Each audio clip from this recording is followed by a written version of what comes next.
Welcome back to the Book Vibe, the channel that shares insights on comprehensive, personal development through great books. The truth is that most people cannot fully recover or protect their health completely. This is because we often only address the symptoms in isolation, adopting a fragmented approach to healing by treating only what hurts and taking medication to suppress the symptoms. When the pain is prolonged, they just start to restrict their diet. When the body is sluggish and gains weight rapidly, they hurriedly begin exercising. When chronic insomnia occurs, they start looking for ways to improve sleep. When they are exhausted both physically and mentally, they then remember that they need to rest. But we need to understand that health is a holistic system, where every aspect of life, from diet, rest, exercise to sleep, is closely interconnected and needs to be cared for synchronously. If you don't eat correctly, no matter how diligently you exercise, you cannot have good metabolism or fully recover your health. If rest does not truly achieve tranquility or deep focus, or if sleep is not deep enough or sufficient, it will silently undermine all efforts in exercise or healthy eating. If you eat well and sleep enough, but exercise too much or too little, the body will also fall into an imbalanced state. Therefore, Dr. Rangan Chatterjee introduced a comprehensive healthcare model based on 4 foundational pillars: nutrition, relaxation, movement, and sleep. In the previous part of this book, the 4-pillar plan, we thoroughly explored the first 2 pillars, the foundational elements that nourish and restore the body, nutrition and relaxation. In this part, we will continue to explore the remaining 2 pillars, which are movement and sleep. These latter 2 are the key factors for energy regeneration, maintaining flexibility and helping the body return to a state of deeper balance. Now, I invite you to listen to today's shared content. Do you exercise too much or too little? What is the right amount of exercise for a whole week? There is a case like this, a 30-year-old female employee who loves to exercise. Every morning, she wakes up early to run in the park, and in the evening, she goes to the gym. She maintains a healthy diet, is always disciplined, and diligently carries out all habits regularly. In everyone's eyes, she is a very healthy person. However, in reality, she is often confused, not understanding why, despite her diligent training, her body frequently catches colds, suffers from minor illnesses regularly, has reduced resistance, easily suffers from insomnia and shallow sleep. Her menstrual cycle is also irregular and the blood flow is less, and her mood is easily volatile. These are typical signs of over-exercising. Dr. Chatterjee suggests that unless you are a professional athlete or someone working a physical job, it is not necessary to engage in continuous, high-intensity training every day. In modern society, exercise has become an indispensable part of life and is even considered a symbol of health and beauty. Many people aspire to have an attractive physique with firm muscles and spend more than 1 hour every day lifting weights at the gym. Some also believe that the more they train, the stronger their body becomes, and the higher the intensity, the more calories they burn, and the more they sweat, the more effective it is. However, Dr. Chatterjee warns that excessive training will create an extra burden and stress on the body, especially for bodies that are already damaged or fatigued. This is similar to the viewpoint of traditional Chinese medicine, which notes that sweat is the fluid of the heart, and yang qi is lost with sweat. Excessive sweating due to over-exercising not only depletes body fluids, but can also pose the risk of depleting yang qi. If we frequently engage in strenuous exercise, we will deplete a lot of qi in blood, and the recovery rate of qi in blood often cannot keep up with the rate of depletion. Exercise is a double-edged sword. Used correctly, it protects health. Used incorrectly, it becomes a weapon that harms the body. Therefore, no matter what type of exercise you do, The most important factor we need to adhere to is moderation and regularity. You need to find a personally suitable workout rhythm, avoiding excessive energy depletion. Dr. Chatterjee suggests an exercise plan suitable for most people based on the principle that anywhere can be your gym. In fact, the necessary amount of daily exercise can absolutely be achieved if we know how to plan our workouts simply. To help people easily maintain the habit of exercising, Dr. Chatterjee shared a few simple workout tips that do not require too much time, effort, or mental preparation. And the first one is the golden exercise, walking. Many people love running for the feeling of conquering long distances and the exhilaration after sweating a lot. However, a study on marathon runners shows that those who frequently participate in long distance running have a higher risk of heart disease compared to the general population. And after a few years, many people start to feel knee pain and discomfort. This does not mean that running is bad and you are not allowed to run, but rather that you should not run continuously and need to pay attention to the correct posture when you run. Conversely, there is a more knee-friendly type of movement, which is walking. Walking is not only a simple form of exercise, but also a great starting step for a sedentary person to gradually achieve an optimal level of physical activity. Dr. Chatterjee advises us to walk about 10,000 steps per day. However, this number is not rigid. You do not need to complete it all at once. You can gradually reach the goal throughout the day. It is not necessary to walk a continuous 3 to 5 kilometers at one time. The important thing is to take advantage of every opportunity. Integrating movement into daily activities will help you achieve this goal much more easily.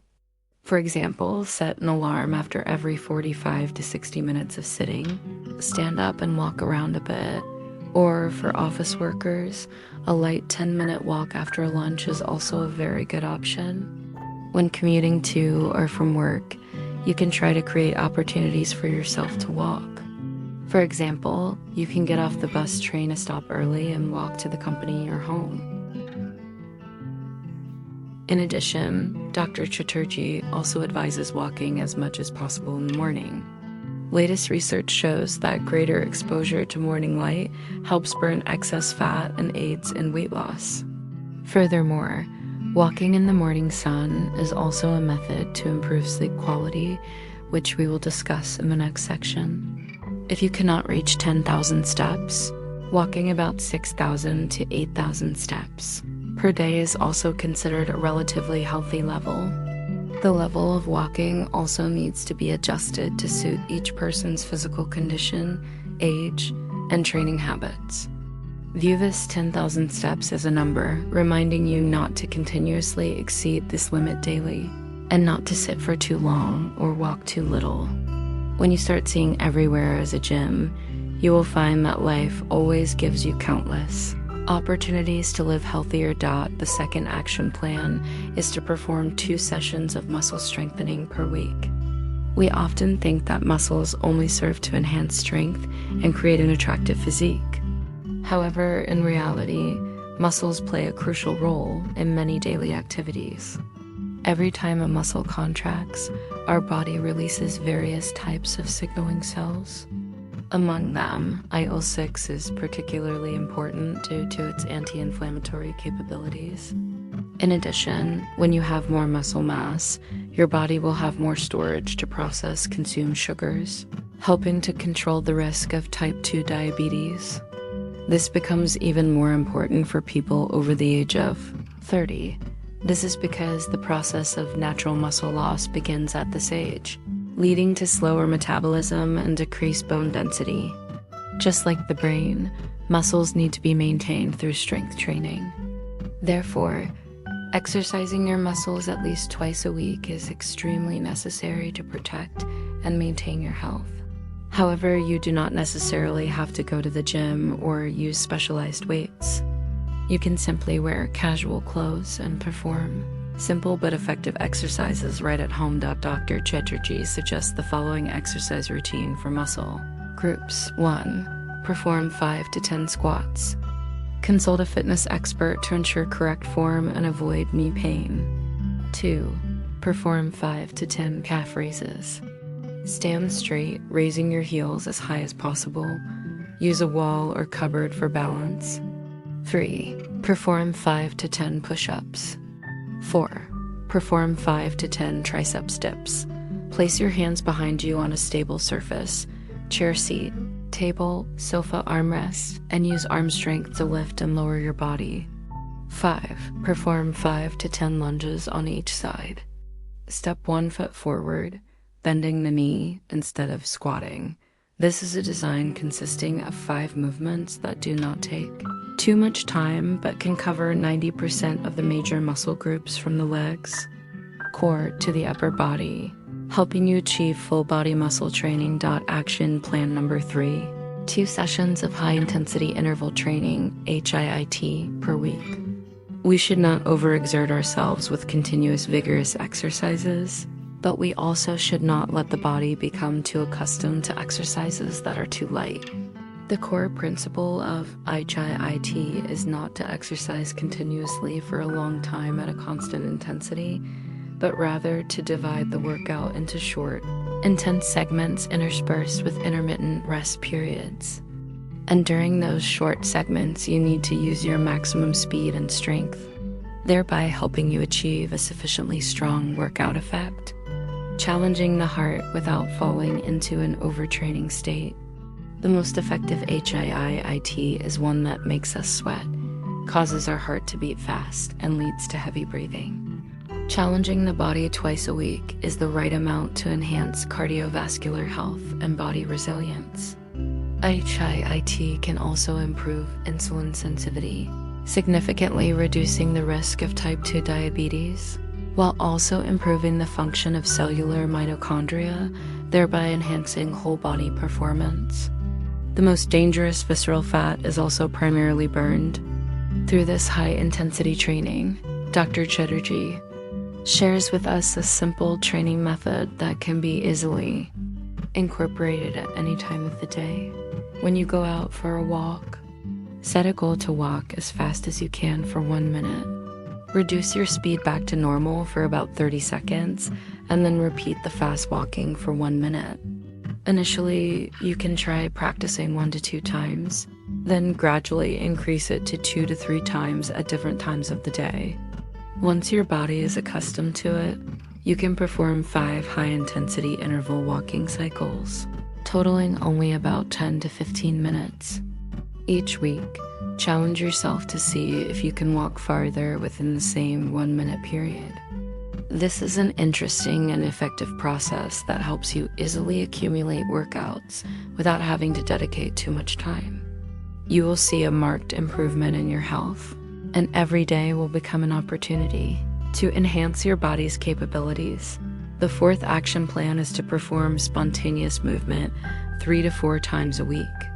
For children, this type of spontaneous movement is called playing. Do you remember how you used to play when you were little?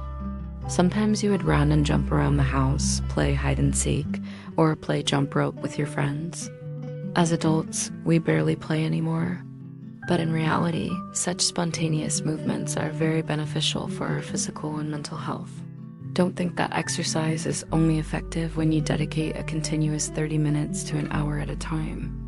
In fact, just 3 to 4 sessions of spontaneous exercise each week already brings many benefits.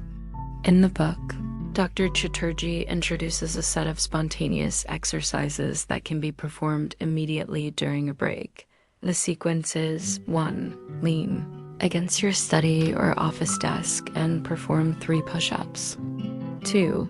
Perform 5 jumping jacks in place. 3. Perform 5 lunges, stepping your foot forward and bending your knee to lower down. 4. Repeat 5 push-ups. These simple and convenient spontaneous movements will help the body relax quickly, while also supplementing the necessary movement energy throughout the day.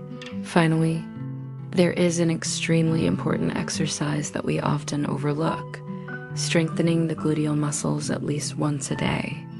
In life, we often think that the buttocks are only for sitting, but in reality, the gluteus maximus is one of the most important muscle groups in the body. This is the body's foundational muscle group, and if it becomes weak or underdeveloped, it will lead to disastrous chain reactions for other muscle groups, such as a hunchback, drooping shoulders, difficulty lifting the legs, back pain, and more. Dr. Chatterjee once studied with a master in the field of mechanics. This expert posited that body movement needs a balance between extension and flexion, but modern humans often do not maintain this balance. From waking up until going to sleep, our lives are always in a state of flexion. Every time we bow our head to look at a phone, we create a great burden on the neck joint. We sit to eat breakfast, sit to work all day, hunch over our desks, and then curl up on the sofa when we get home. The prolonged state of body flexion causes many serious problems, such as flat feet, knees pointing outward, spinal deformation, and a forward head posture. The key to maintaining balance in the body is the combination of extension and flexion. If you want to know if your body is balanced, look at your head and neck posture. When the neck is stretched straight and the head is slightly tilted back, the body will naturally stand upright with shoulders wide and lowered. This is the balance posture. At this time, the gluteal muscles are activated. You can try practicing this posture by placing a book on your head. Dr. Chatterjee advises that whether at home or at work, the best way is not to sit for too long. Get up and move. You can also perform simple stretching movements to reduce the body's flexed state. Then, incorporate a simple gluteal exercise to balance flexion and extension. First, find a step and place one foot on it. Lean forward and reach out with your arms as far as possible. At this moment, you should feel your gluteal muscles being stretched. Once the stretch reaches its maximum or most comfortable level, stand straight back up. Repeat this movement 3 to 5 times and then switch legs. Be persistent in doing this exercise a few times a day to help train the gluteal muscles. When your body maintains a balanced posture, your health will also improve and illnesses will gradually be pushed back. So, this is a comprehensive exercise plan for the movement pillar, along with a piece of personal advice that I believe will greatly contribute to your health improvement process. This involves the practice of deep breathing and breath concentration combined with daily Qigong exercises to circulate qi and blood.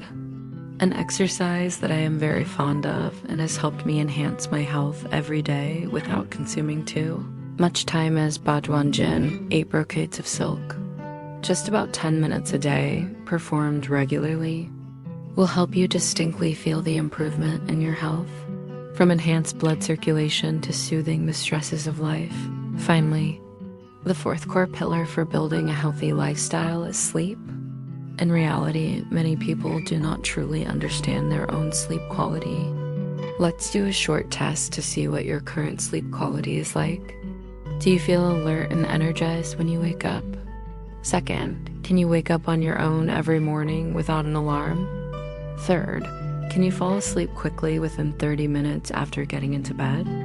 The scoring scale for each question is as follows: never or very rarely, 0 points. Occasionally, 1 point. Frequently, 2 points. If your total score is below 6, it means you need a plan to improve your sleep quality. Below are 5 effective ways to improve sleep that Dr. Chatterjee has used to help many patients recover their health. First, let's start with the sleep environment. You need to keep the bedroom completely dark. Darkness is the strongest signal to the body that it is time to rest, and it also stimulates the secretion of the hormone melatonin. This key hormone helps the body relax and easily fall asleep. Therefore, make sure your bedroom is equipped with light-blocking curtains. Avoid electronic devices 1 to 2 hours before bed. Try not to bring electronic devices into the bedroom, and it is best not to install a TV in the room. All online entertainment activities should take place in the living room. When you enter the bedroom, the sole goal is to fall asleep in a quiet and dark space. The second strategy is 20 minutes of outdoor activity every morning. Along with managing darkness for optimal sleep, we also need to take in light in the morning. In our eyes, the photosensitive system on the retina is most sensitive to short wavelength blue and green light. And in nature, we only receive this type of light in the morning. When this optical information is transmitted to the body's central biological clock, it acts as a responsible regulator, coordinating and synchronizing all peripheral biological clocks and the body's physiological cycles. If we wake up and only stay indoors, then travel in closed vehicles, and work in a building all day long, the body will not be exposed to natural light. This will reduce the amount of light the body receives, causing a major disruption to the internal circadian rhythm. Therefore, in the morning, you can spend 15 to 20 minutes enjoying breakfast in a space full of natural light or drinking a cup of morning tea outside. If you cannot, you can try other methods such as waking up a little earlier, walking your pet, or walking and practicing Qigong in a nearby park. These are great ways to receive early morning light. Third, establish a wind down period before bed. We need to know that besides the central biological clock, organizations and organs in the body, such as the liver, blood pressure, memory, hormone secretion, and thinking, also have their own biological clocks. Therefore, to easily get quality sleep, we must try to support all the organs and organizations in the body. The best approach is to aim to finish all strenuous physical activities before 6:30 p.m. and turn off electronic devices by 8:30 p.m. During this time, you can read books that do not require too much concentration, listen to light music, perform some stretching exercises, or take a warm bath to relax. After that, around 9:30 p.m., get into bed and prepare for sleep. If you cannot strictly adhere to this timing, you can adjust it to fit your reality. But the important thing is that regardless of your bedtime, the wind down routine is extremely necessary. Fourth, avoid emotionally stressful activities before bed, especially those that could cause anxiety or conflict with others in the evening. For example, discussing emotional issues, starting new work, or checking bank accounts, finances. Do not drink coffee after noon. Caffeine is the strongest agent that can disrupt your sleep. It has a half-life of about 6 hours. If you drink coffee in the afternoon, the coffee will still be in your body when you go to sleep. If you feel tired in the afternoon, you can replace it with herbal tea, lemon water, or mineral water.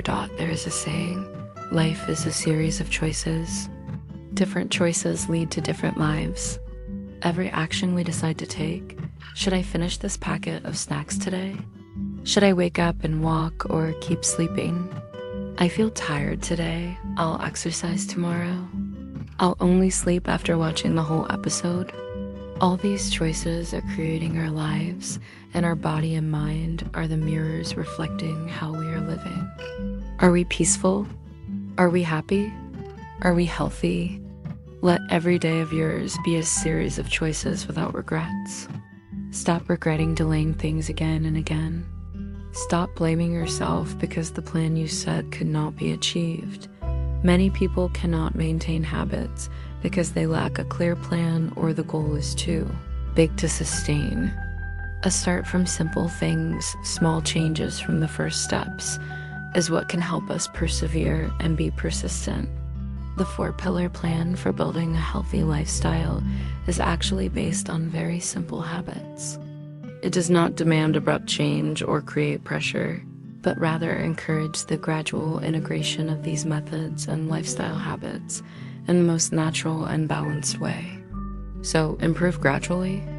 When you gradually increase the number of methods from 2 to 4 and then from 4 to 8, your health will become more and more solid. Throughout this journey of change, you will experience continuous transformation. You will learn patience, and you will become strong from efforts that do not require overexertion. And most importantly, you will know how to love yourself. Let life become a series of gentle and balanced pursuits. I wish you a healthy body, an energized spirit, and steady steps on all paths of life. Thank you for listening. If you find this video helpful, please share it with those who need it.